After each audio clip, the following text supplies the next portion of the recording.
Hello, educators. My name is Tanya. I'm with Side by Side Educational Consulting, and today is Quick Tip Tuesday. Thanks for joining me.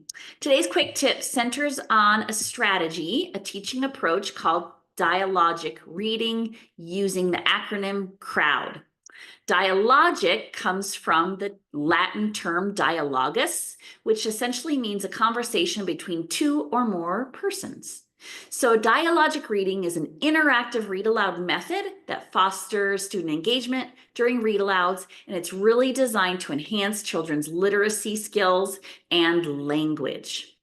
It's a sequenced, scaffolded approach. And in this approach, children become the teller of the story, where the teacher is the listener, the questioner, the audience, guiding the children as they read a story multiple times. Children who have been read to using the dialogic read method are substantially ahead of children who have been read to using traditional read aloud methods on tests of language development. So let's take a look at what this is. Let's take a closer look at dialogic reading. As I said, it's an interactive read aloud method that requires multiple reads of the same text. The recommendation is usually about 3 reads. Again, it enhances language and literacy and really gets kids highly engaged in that read. It is designed in a way that scaffolds oral language opportunities so that students become the tellers of the story. That's the ultimate goal. And the research is clear. This approach results in vocabulary gains, increased comprehension, as well as improved concept development.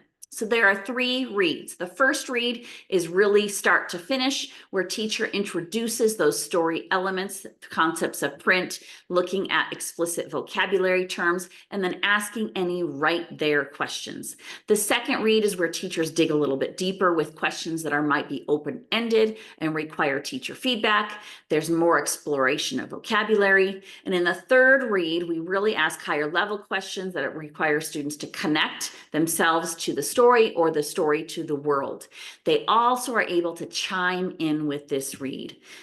So let's take a look at the acronym that helps us to remember how to ask lots of different questions and when to ask those. It's called CROWD.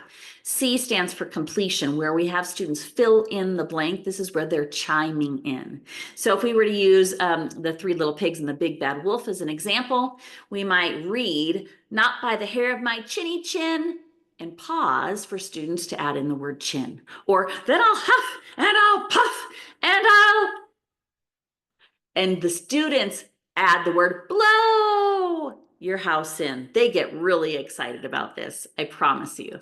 R stands for recall, where we're asking basic literal questions about those story events. Can you remember what kind of house the 3rd little pig made?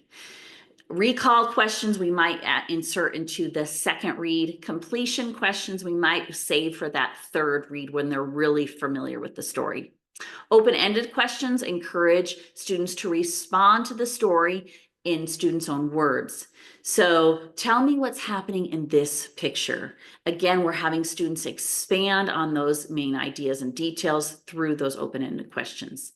WH questions are those who, what, when, where, why, those literal kinds of questions we might use in the first or the second read, like, what's the wolf doing in this picture or in this part of the story? And lastly, we have distancing. Distancing is a part of the story where we are having students make those connections between themselves and the story, or the story and the real world. Again, having students get to some higher level questioning, and we might save those types of questions for that 3rd read. We'd like to share this freebie with you, this bookmark that gives an explanation of the CROWD acronym and examples of each of those elements. So try out your dialogic read, see if you want to add in some of those CROWD questions, and join us next week when we add on to this idea of dialogic reading using that PEER acronym, where we are evaluating students' responses and prompting them to elaborate and expand their responses. Have a great week.